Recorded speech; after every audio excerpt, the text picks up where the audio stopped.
I usually make videos about vintage gear, but today's going to be an exception, because my modern rig has died. The theme for this build is as cheap as possible with decent performance, and as nice looking as we can get on a tight budget. I have reused my old Fractal MIDI R2 for about 10 years now. I would have reused it again if it wasn't for this. This gorgeous piece of furniture is a Fractal Design North. So let's start building. I'll talk about all the bits and pieces as we go. I obviously went with a white case, but it's also available in black. This is, by the way, real oak, so no fake wood here. And the black case has walnut instead of oak. I also went with an optional glass panel. This video is in a way going to be a review of all the parts I'm using, so I hope all of this stuff is good. The top comes off by pulling on this tab here. So far, I'd say it's very service friendly. Down here we have two bays for mechanical hard drives and a small box attached to one of them with a bunch of screws, standoffs and zip ties. These bays are very simple compared to the bays in my old case, but I'm sure they're good enough. The case came with a proper user guide. Really nice one, I have to say. Okay, so now we know how to pull that front panel off. At the front it has two 140mm fans. You can replace them with three 120mm fans. I wish it had room for three of these instead. That would have been a very nice improvement. Well, I did some thinking. The grey color inside this case doesn't look great inside a white case. I know it's a matter of taste, but I don't like it. It doesn't look right. Also, all these holes for cable management don't line up with the motherboard I bought. So since we are going to respray it, we might as well drill some extra holes here and allow for a much nicer cable management. That means some more disassembly. So let's start by removing this panel here. This panel up here is held in place with two screws on top of the case and two screws behind the front cover. So if we free up all these cables, I think we can remove the front panel. There are actually two more screws at the front. Now it's free to come off. Behind this panel here there is another panel with the USB ports and the power switch. It's held in place with three screws. Now it's free to come off. It's often much quicker to remove stuff than having to mask it off. These rubber grommets are gonna have to come off too. We don't want any paint on those. This bottom piece here is unfortunately installed with rivets, but it's still much quicker to remove than having to mask off. So let's drill those rivets out. Sometimes they come off very easily, but sometimes you need to use pliers and hold them still.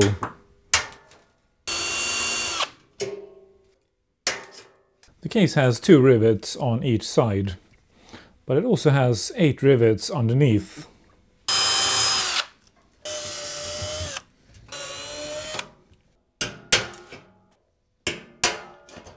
I think that was the last rivet, so let's pull that piece off. And this way we don't really need to mask anything off. To lock the front panel to the case, it has two of these plastic clips. You don't want any paint on those.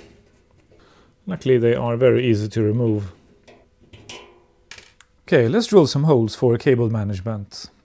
I used some tape and marked where I knew the holes.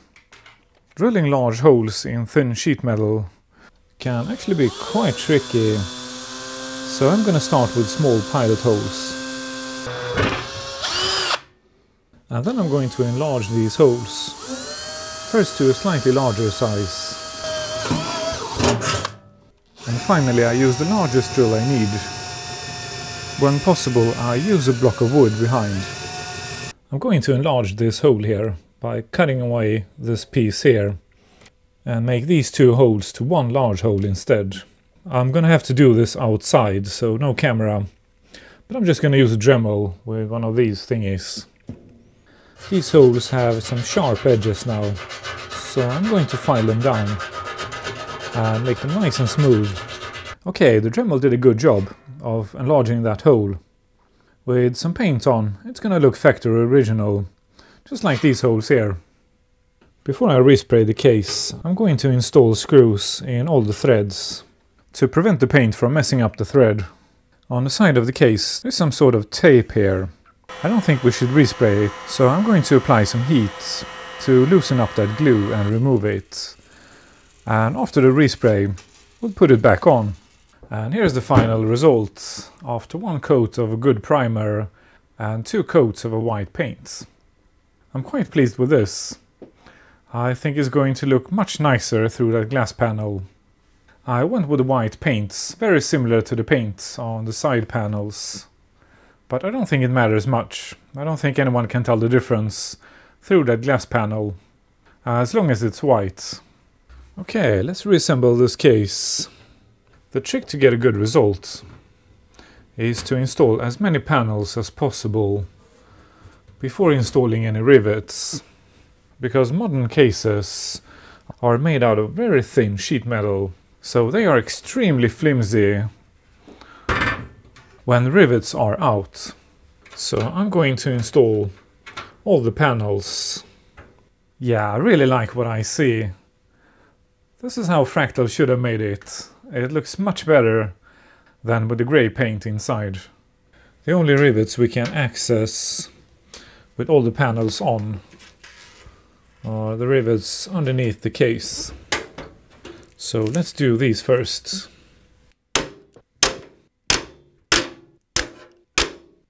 To get access to these 2 rivets here, we obviously have to remove one of the panels. Before I do the other side, I'm going to reinstall these panels to prevent the chassis from getting all flimsy when the panel on the other side is removed. Now let's do these 2.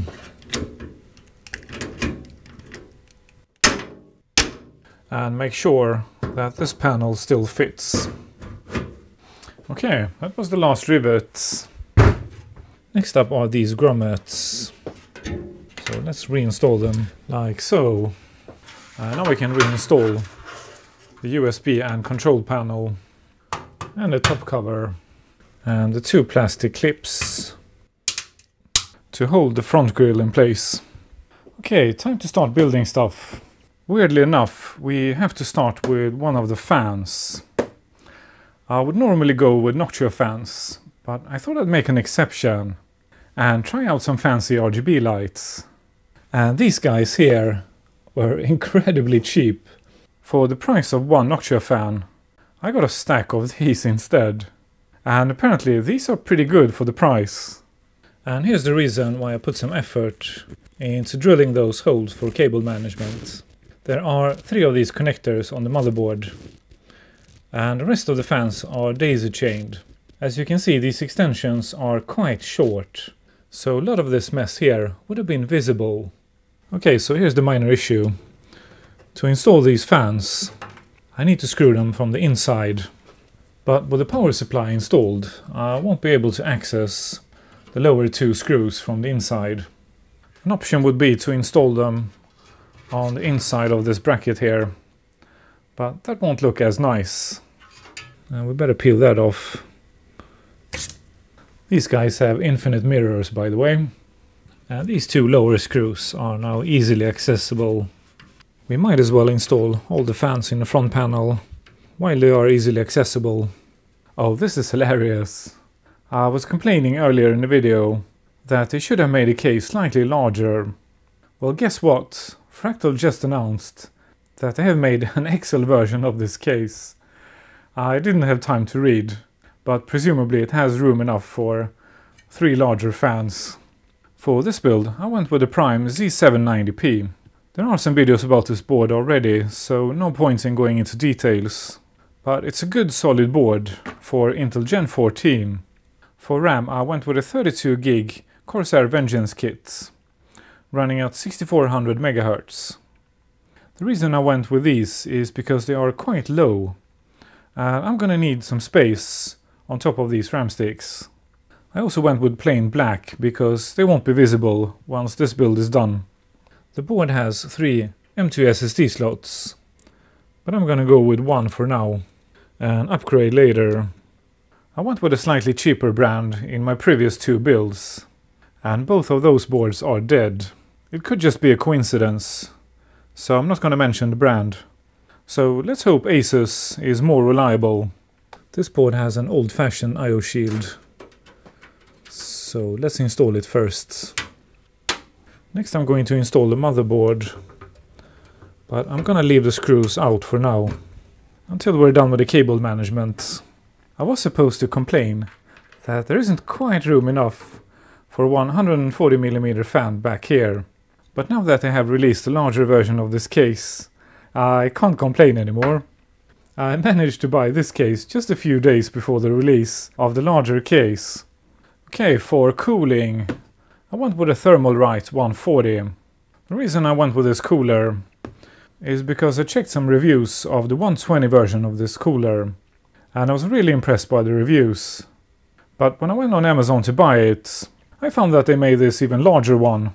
So this cooler is 140mm instead of 120. So it should be even better. Don't know if it shows up on camera, but this thing is massive, at least compared to all coolers I have ever used. It didn't come with RGB fans, but I'm not gonna complain because it was so incredibly cheap. And so are these guys, so I'm gonna use those same fans for the cooler too. The cooler came with clips for 2 fans, and that's probably enough. But I want to install 3 fans, so I'll see what I can come up with. So let's start by attaching these 2 with the clips I got. That is one massive cooler. I'm gonna have to wait with the middle fan here, because I need to be able to reach those screws. Okay, cable management has been a bloody hell so far, and we're not even done yet. But instead of that massive mess of wires, only these 2 and this wire here are visible. They are obviously going in underneath the motherboard and through those holes that we drilled earlier. So that was definitely worth it. I also found a pretty good solution for the middle fan here. I used these generic 3M rubber feet, installed them on the fan and jammed that fan between these 2 towers, and it's really firmly attached. That fan isn't going anywhere. Let's take care of the drives next. I have installed 2 mechanical drives in these drive bays, so now we can install them down here. I use these drives here for quick weekly backup. There is room for 2 drives down here, and that's exactly what I need for my backup. Next we have this bracket here for 2 SSD drives. This is my scratch disk for DaVinci, and this drive is just for testing. I'm going to replace it with my main drive for video files after we have done all the tests. And this bracket here fits at the back of the case. That brings us to this mystery hole here. Instead of having the SATA cables lined up on the side here for easy routing through this hole here, this motherboard has them stacked up down in the corner here. SATA cables aren't very flexible, so routing them from here to either this hole here or this hole here would create a bloody mess. So instead I made this hole here. That is going to make for a very neat installation. I've got 4 drives, so I'm gonna need all 4 cables. Yeah, that turned out pretty good. This build is turning out to be very clean. Next up we have the power supply. I'm going to reuse my RM750. It is however going to be visible through this grill here, so that's not gonna look good. Instead of removing the sticker and respraying the case, I'm just gonna use a thick white tape and cover the visible part here. I resprayed the bracket for the power supply, so let's install it and see how this looks. Maybe I should have resprayed it in white. Through the grill here you can't really tell if it's white paint or tape, so that turned out okay too.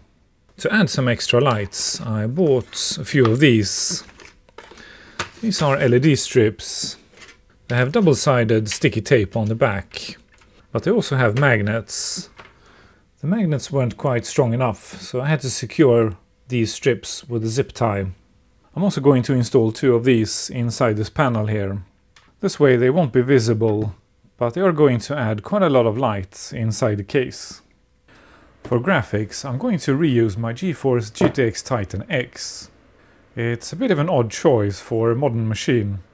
I guess these are more of a collector's items nowadays, but you'd be surprised at how well this card still performs. So before I install this card in a future period correct build, let's use it one last time in this machine. Before we install this card, let's take it apart, clean out that dust, and replace the thermal pads. And since we're taking it apart, we might as well do a small mod. So first we have these 4 screws here on the lid. And then we have 4 more screws around the fan. This card is still in excellent condition. The fan is nice and quiet, and it still runs nice and cool, but I wouldn't be surprised if the heat paste is quite dry. Next we have 2 screws on each side. Is holding this piece in place. Well, it's a budget build, and it doesn't get cheaper than reusing parts I already have. Oh, there's actually a date on the inside here, August of 2015. Next we have a couple of screws at the back here. The reason I keep this card is because it was the last and the best card to support real VGA. I like to do gaming on real CRTs. So to me this card makes perfect sense. There are of course converters, so you can run a CRT display on pretty much any PC. But I haven't tried them out, so I don't know how good they are. And I'm pretty sure a proper VGA signal is much better than using a converter. Okay, we have a bunch more screws on this side of the card. And then these standoffs, of course. So more than 20 screws, and we're still not inside. Okay, so 2 more underneath the card. That is a lot of screws for a graphics card. Oh, 1 more screw here, apparently. Does this never end?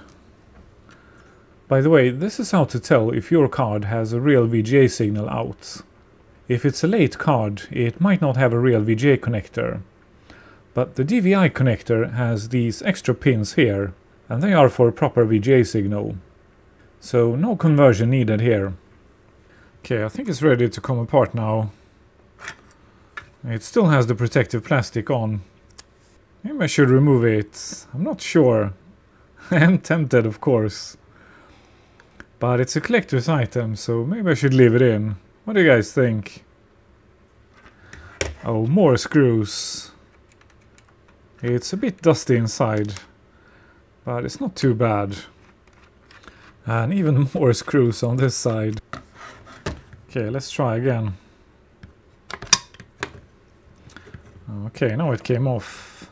There is a cable here, presumably going to some LEDs behind the GeForce text here, because they light up in green. Yeah, that fan is still in great condition. Still nice and quiet. And we've got even more screws for the piece at the back here. By the way, this card is really heavy. And that's because all of these parts are made of die-cast aluminium. So no cheap plastics here. I think the next step is to remove the heatsink. Okay, let's see what's left of that heat paste. Well, it's a bit dusty inside here too.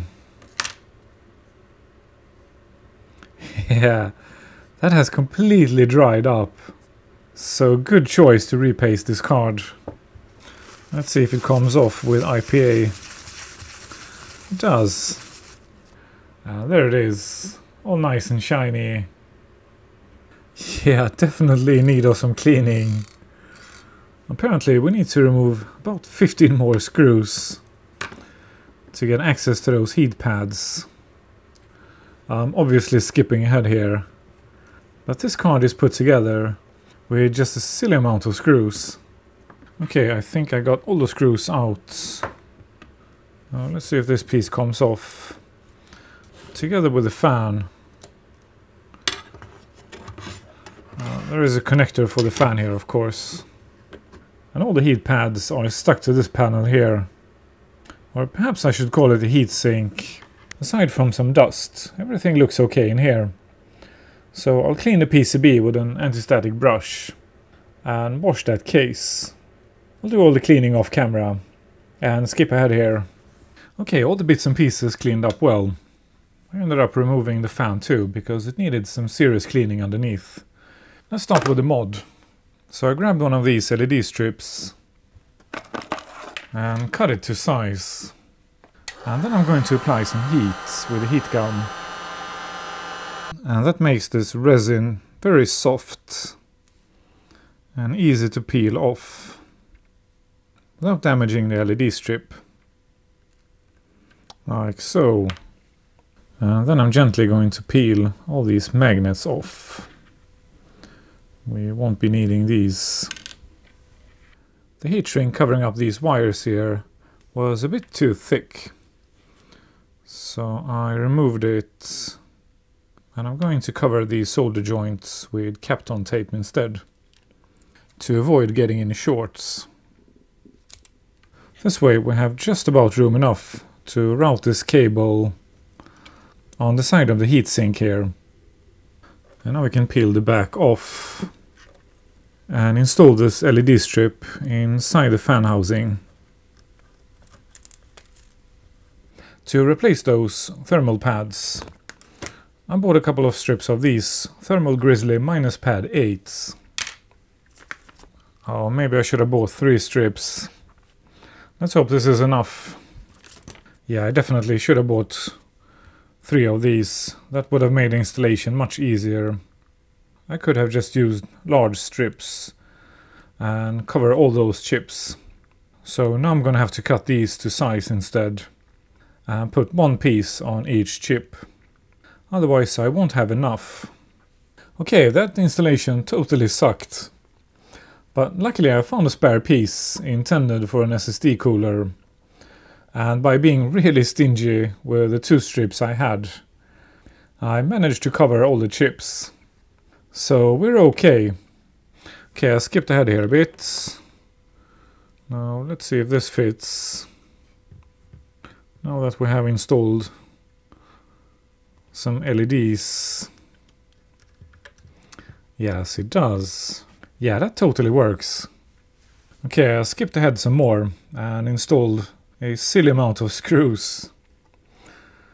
Now, before we continue, let's peel this thing off.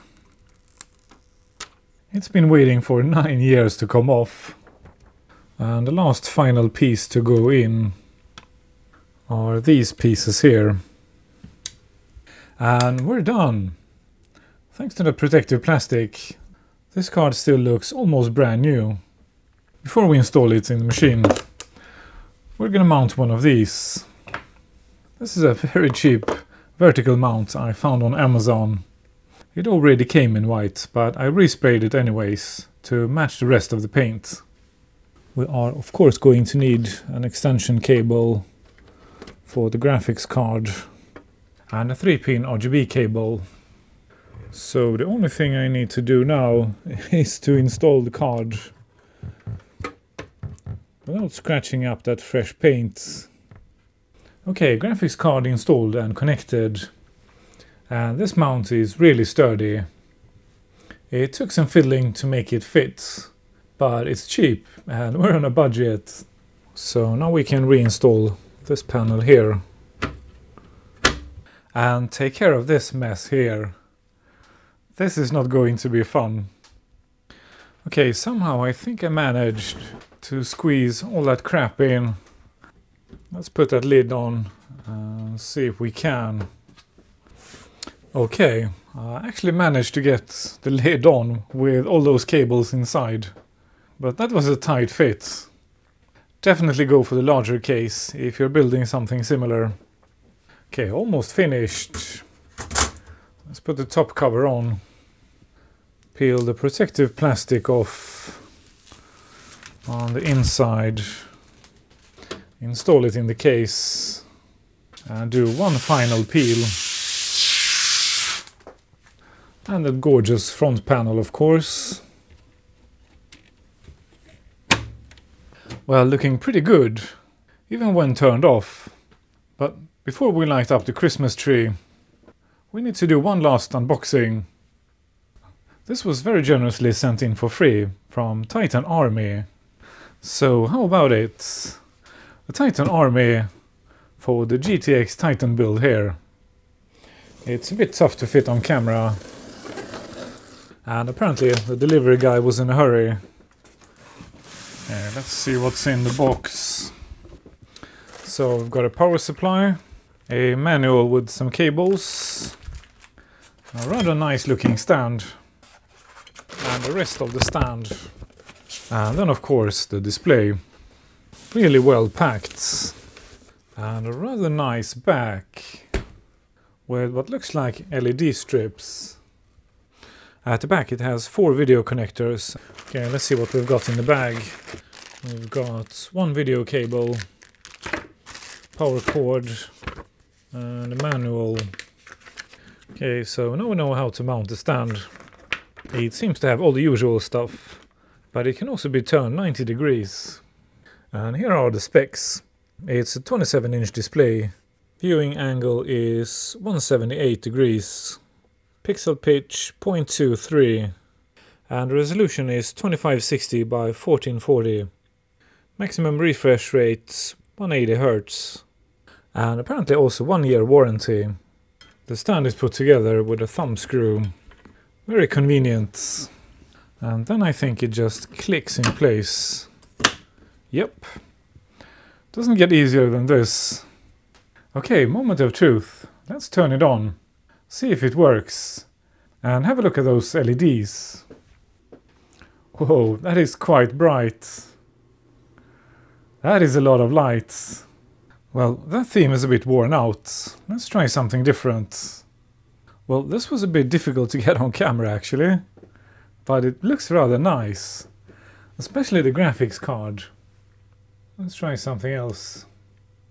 Oh no, Christmas tree. Well, I'm gonna have to do some learning to set this thing up. But this theme looks pretty nice. Okay, I left the machine on for about 3 hours. Let's see if those fans are doing their thing. They are running at close to 600 RPM. And they are dead silent. If you're hearing any noise, it's actually the old iMac.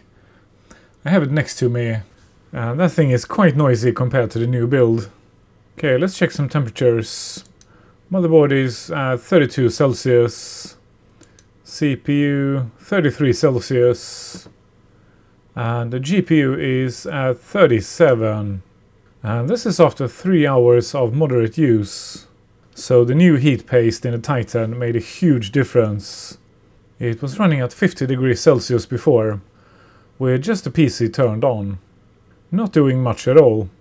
So fans are definitely doing their thing. And that massive cooler was definitely a good choice. Even with 120mm fans. It could be used with 3 140mm fans too. And that would make it even more efficient. Okay, let's check the colors next. Yeah, that is much better than my old display. The colors on my old display was my main issue. They were just all wrong. So now I'm actually going to see what you guys see when I edit my videos. Okay, let's fire up Steam. Yeah, no surprises here. Game runs very smooth. The viewing angle is great. And colors are awesome. Colors are probably not as good on camera. And the same thing goes for the RGB lights. They don't look so good on camera, unfortunately. There is probably an art to recording RGB lights. Well, this was a fun project. Very different from any of my previous PCs. I usually spend my time and money on vintage gear, and when my modern PC breaks, I just buy whatever part breaks and get on with the next vintage project. But this was fun, trying out some new stuff for once. I've been editing my videos for a few months on a 14-year-old Mac, so I'm really looking forward to using this PC for the next video. But first, I have some catching up to do on Steam. I will end this video by saying thank you to my patrons. I appreciate your support. If you want to support me too, consider becoming a patron. Patrons get ad-free early access. If you want to help me make more videos like this, like and leave a comment. If you're a regular viewer, consider subscribing to this channel. Thank you for watching, and I'll see you next week.